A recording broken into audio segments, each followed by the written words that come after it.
CMA TV vous présente la chronique culturelle. À la chronique culturelle, aujourd'hui, on va rejoindre Cynthia Lamontagne, directrice générale des Arts de la scène, dans un moment.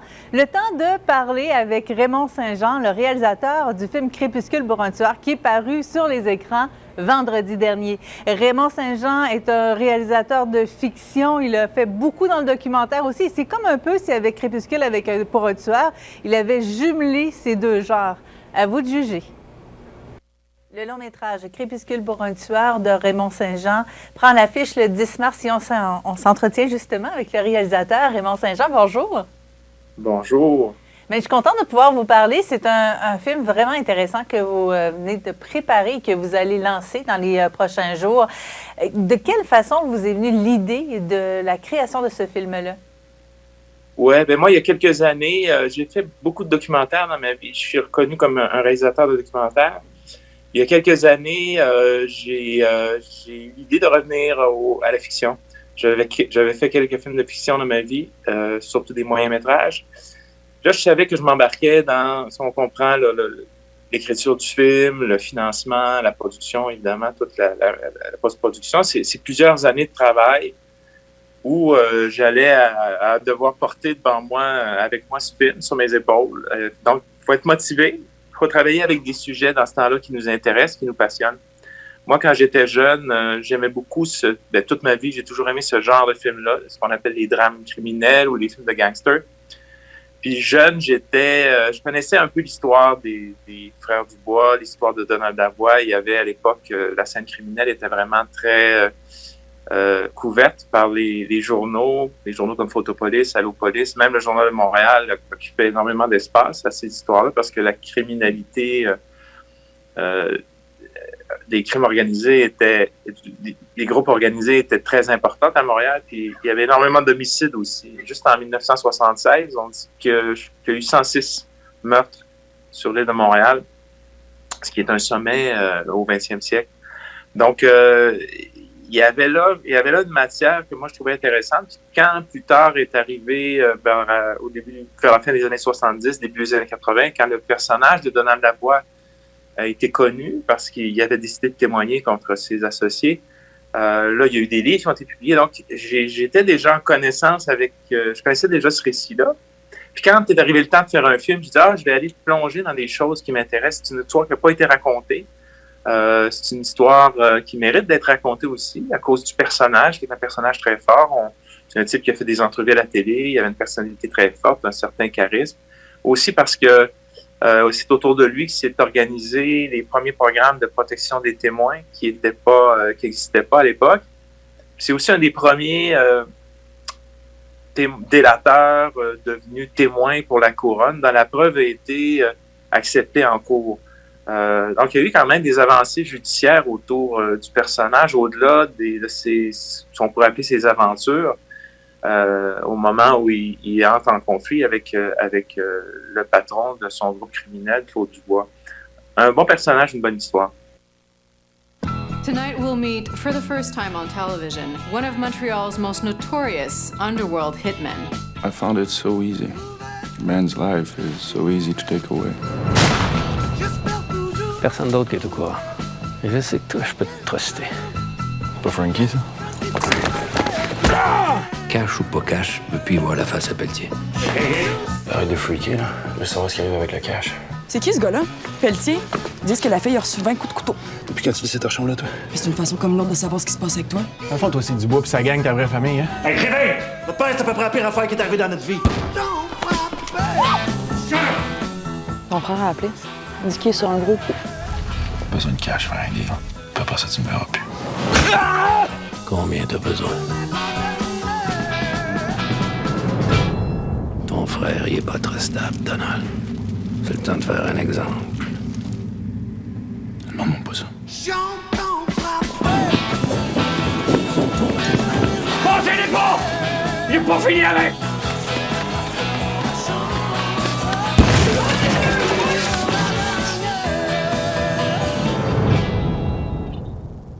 Ça faisait un bout, je voulais te parler. Tu sais, moi, je suis juste une police. C'est pas souvent que j'ai la chance de rencontrer une vedette.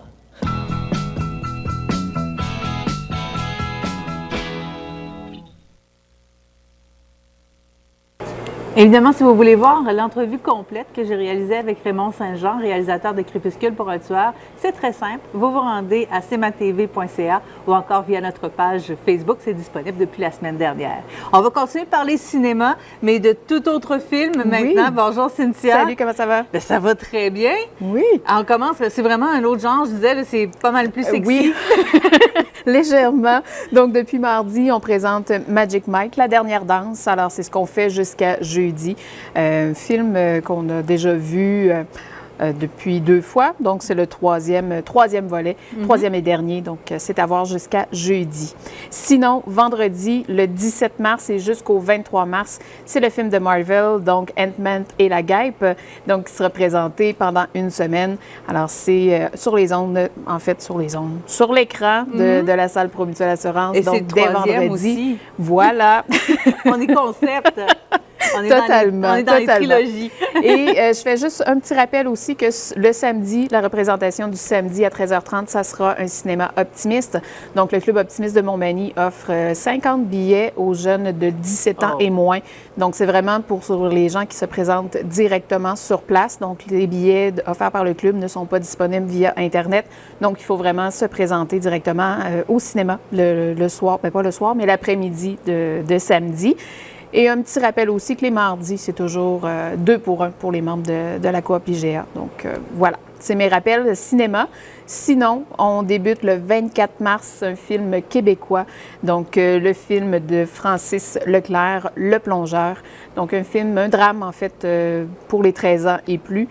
À voir absolument, les critiques sont très bonnes, donc vraiment, je pense que ça vaut la peine. Les gens, je sais ici, aiment beaucoup le cinéma québécois, donc on reprend le 24 pour une semaine au complet, donc jusqu'à la fin du mois de mars. En mars aussi, on va voyager. On voyage du côté de l'Italie cette fois-ci, donc les 26 et 27 mars prochains, donc le dimanche après-midi à 13h30 et le lundi soir à 19h30. Donc, l'Italie, tellement un beau pays à voir, à visiter. Donc, étant donné peut-être que vous ne pouvez pas y aller sur place, mais venez le voir ici sur écran, ça vaut vraiment la peine. Ah oui, puis c'est vraiment vendeur. Ça s'appelle De la Toscane à la côte amalfitaine. Donc, on sait quelle magnifique chose on pourra voir de ce côté-là. Totalement, voilà. Côté spectacle, en fin de semaine, c'est l'humour qui est à l'honneur pour commencer. Oui, donc on y va avec Cathy Gauthier. Cathy qui revient avec son 4e one-woman show, donc qui s'appelle Classique. Donc, Cathy revient à ses origines, c'est-à-dire son humour décapant, franc-parler. Donc, elle n'a pas la langue dans sa poche, on la connaît bien. Donc, ça fait quand même plusieurs fois que Cathy vient chez nous et c'est avec plaisir qu'on l'accueille encore du côté de la salle Édouine Bélanger, donc ce samedi. Et dimanche en après-midi, il y a un spectacle cette semaine. Oui, donc avec Guylaine qui vient pour présenter son spectacle à ma façon. Donc, on se rappelle, on en a parlé un peu la semaine dernière, mais durant la pandémie, elle a vraiment fait 3 albums à ma façon. Donc, elle a repris les grands succès de Ginette Renault.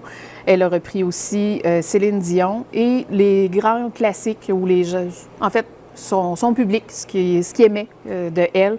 Donc là, elle en a fait un spectacle à ma façon. Donc, elle reprend Ginette Renault, Céline Dion et plein d'autres grands succès. Donc, ce sera dimanche en après-midi à 15h à la salle Édouine Bélanger. Il reste encore quelques places? Oui, il reste de la place. Je reviens juste un petit peu sur Cathy Gauthier. Il y a une première partie à Cathy qui sera Sylvie Tourigny.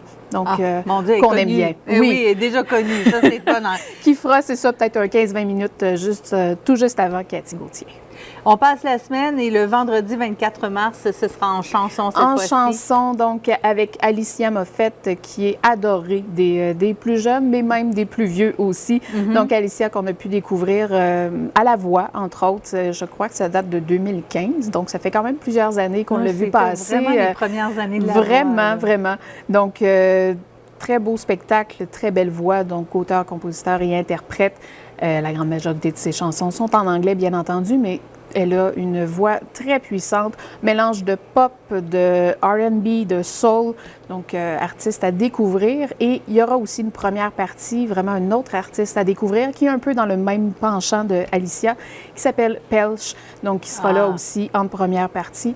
Et je vous invite à vraiment le découvrir. Si vous aimez Alicia Moffett, vous devriez aimer aussi sans totalement. problème. Simon Leblanc, lui, il n'est plus à découvrir. Non, vraiment pas. Donc, Simon qui revient le 25 mars du côté de la salle Édouine-Bélanger, bien entendu. C'est déjà complet. C'est vraiment une dernière supplémentaire pour son spectacle déjà. Ça fait plusieurs fois qu'il revient, justement, avec ce spectacle-là. Mais voilà, c'est déjà complet. C'est vraiment officiel. Oui. C'est officiel, il ne reviendra pas? Il reviendra peut-être. Pas pour ce spectacle-là. Voilà, pas pour ce spectacle-là. Mais Simon, c'est sûr qu'on va le revoir ici à Montmagny pour son prochain spectacle. Donc, à voir. Qui est déjà en préparation, d'ailleurs. Oui, totalement. Totalement. Simon, en fait, c'est une machine à écrire, on va le dire comme ça. Son premier spectacle n'était même pas terminé, qui avait déjà commencé son deuxième. Même chose avec le troisième spectacle. Donc, j'ose imaginer que son quatrième est toujours en cours et en préparation durant sa présente tournée. Puis avec le succès de Déjà, j'imagine qu'il s'est fait prendre un peu. Là. Il voulait faire l'autre spectacle plus rapidement. Hein, j'imagine que oui. C'est ça, le connaissant. Sinon, on va aller en chanson le dimanche après-midi aussi. C'est un spectacle qu'on attend depuis longtemps. Oui. Alors, Mélissa Bédard. Je m'excuse, j'avais un blanc de mémoire. Mélissa Bédard qui revient. En fait, qui vient enfin, parce qu'effectivement, c'est un spectacle qu'on reporte depuis quelques temps. Alors, c'est son spectacle « Ma mère chantait toujours ». Elle reprend à sa façon vraiment les plus grands succès de la francophonie. On connaît Mélissa pour son passage il y a plusieurs années de ça à l'émission Star Academy, une petite émission tranquille là, que peu de gens connaissent. Hein? Non, c'est ça. Donc, elle va reprendre effectivement les grands classiques de la francophonie, mais à sa façon. Donc, c'est un dimanche après-midi à 15h à la salle Édouine-Bélanger. Elle a une voix tellement émouvante. Tellement, tellement. Oui. Ensuite, on va retourner dans le country le vendredi 31 mars, mais c'est complet. Eh oui. Alors, Matt Lang est de retour chez nous à la salle Édouine pour son spectacle More. Donc, à voir absolument. Donc, les gens qui vont être là vont être agréablement surpris et en jouer. En fait, on le sait, Matt donne un excellent spectacle du début à la fin et ça danse du début à la fin. Alors, c'est le 31 mars prochain, mais effectivement, c'est complet. Donc, heureusement pour nous, heureusement pour Matt aussi, mais meilleure chance la prochaine fois. C'est ce que j'ai envie de dire aux gens pour ceux qui n'ont pas réussi à avoir des billets. Pour le 1er avril, c'est un artiste que beaucoup viennent de découvrir, mais ça fait un bout de temps qu'il est sur la scène. Vraiment. Il fait du jazz, du blues, du country. Oui. C'est le fameux Jordan a fait ça, qui sera enfin à Montmagny. Enfin à Montmagny, et j'aurais tendance à vous dire heureusement à Montmagny. J'ai tout juste avant de venir enregistrer la chronique ici, j'ai regardé son site web et présentement, en fait, il était en tournée en France pour quelques dates et son prochain spectacle, c'est chez nous, c'est à Montmagny et c'est le seul spectacle à l'affiche sur son site web. Alors, il faut absolument venir le voir. Tu l'as dit, c'est un mélange de jazz, de blues et de country. Donc, lui aussi, durant la pandémie, il y avait du temps. Donc, il s'est amusé à faire 3 albums aussi. Donc, le volume 1 de jazz, de blues et de country. Et les 3 sont excellents. Totalement. Donc, il reprend, en fait, vraiment ses musiques pour faire son spectacle. Donc, c'est vraiment un spectacle unique, en fait, à voir. Et il est accompagné du batteur Alain Berger. Donc, batteur très connu du milieu, qui a été longtemps le batteur de Jean Leloup. Donc, il s'est bien accompagné pour faire son spectacle. Et pour ceux et celles qui pensent connaître Jordan a fait ça, que la face lui dit quelque chose, comme on dit, il a été longtemps avec Suzy Arioli, les amateurs de jazz. Et mais là, il va falloir se dépêcher de prendre des billets parce que c'est à la salle Promutuelle. Oui, c'est à la salle Promutuelle et je vous dirais que dans les dernières semaines, ça s'est vendu assez rapidement parce qu'il a fait un petit passage à une certaine émission de télé aussi que les gens ont découvert, donc en direct de l'univers.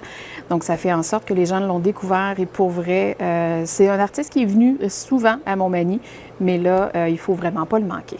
Christian Bégin est venu souvent. Bien, il est venu au moins 2 fois au mois d'août. Oui. Il a fait une résidence ici. Effectivement. Là, le spectacle a bougé. Il a été travaillé dans la dernière année. Voilà. Donc, Christian Bégin qui revient sur scène, seul sur scène. Donc, on le connaît. Il a fait 1001 projets à la télé, au théâtre et tout ça. Mais là, il a décidé de revenir en humour avec son spectacle Les 8 péchés capitaux selon Christian Bégin.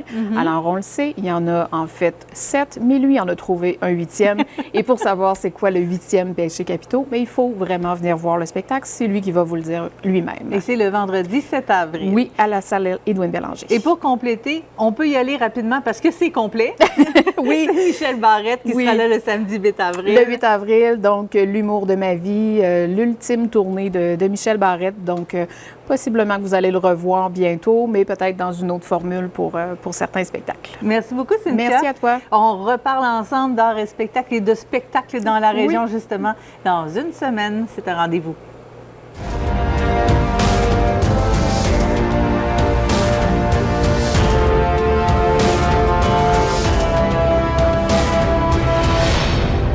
CMA TV vous présente la chronique culturelle.